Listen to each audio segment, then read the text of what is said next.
Nous vivons une réalité coloniale et la gestion de la pandémie s'exprime aussi dans un contexte colonial. Donc on veut nous imposer des décisions qui ne sont pas crédibles, qui sont peut-être valables pour la France, mais qui ne sont pas adaptées à la Guyane.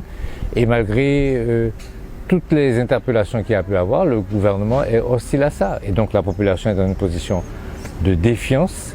Et c'est pour ceci explique le faible taux de vaccination qu'il y a en Guyane. Les gens se débrouillent autrement et ne supportent pas que nous soyons stigmatisés de la sorte.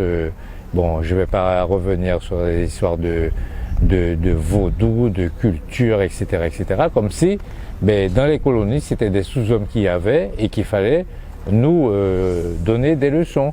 Et quand la leçon ne suffit pas, quand la carotte ne suffit pas, on passe au bâton.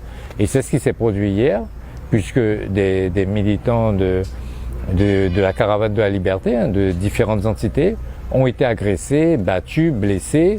Et là, je pense en particulier à Serge Romney, militant du MDUS, au jeune Jacques Pierce Brunet, à Fèvre, à Marcel Fèvre, et aussi à une personnalité comme Mylène Mathieu, qui avait des responsabilités politiques, qui est encore présidente de l'Union régionale des professionnels de santé, donc ça n'est pas rien, à qui on a qui a été gazée à cause de lacrymogène, où elle a perdu conscience, où elle est restée pendant une demi-heure sur le sol, les policiers arguant du fait qu'elle simulait.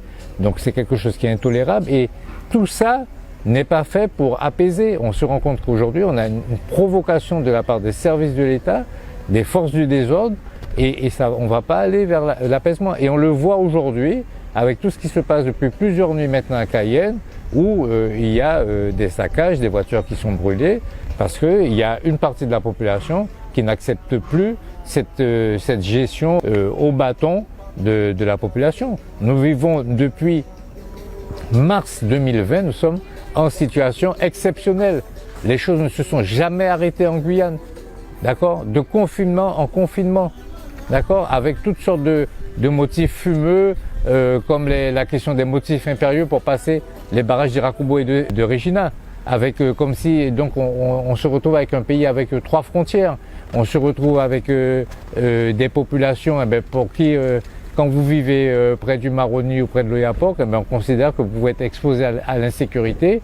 Et puis il y a une autre catégorie de population qui peut être plus entre guillemets en sécurité, puisqu'on sait bien qu'aujourd'hui la sécurité fait des dégâts en Guyane. Comment aujourd'hui mettre tout ça de moyens policiers pour faire du chantage à l'emploi, priver les personnels soignants de leur gagne-pain, d'accord, alors qu'on a tant de familles, de personnes handicapées, des personnes qui n'ont plus de mobilité parce qu'elles sont âgées, nos gangans, qui sont au quotidien soignés par ces personnels-là, on leur dit à partir du 15 septembre, vous ne pourrez plus exercer votre métier. C'est une violence institutionnelle qui est insupportable, la population l'a bien compris, et la population se rébelle. Comment aujourd'hui on peut être dans ce type de gestion au bâton, où c'est la rentrée des classes, mais il y a 10 000 gamins qui sont sur le carreau, qui ne sont pas scolarisés, et là on ne met pas les moyens, d'accord? Donc on ne connaît que les moyens de la force pour réprimer, et aujourd'hui, le MDES et bientôt d'organisations, nous appelons à la mobilisation contre l'obligation vaccinale, la mobilisation contre le pass sanitaire, la mobilisation contre la répression.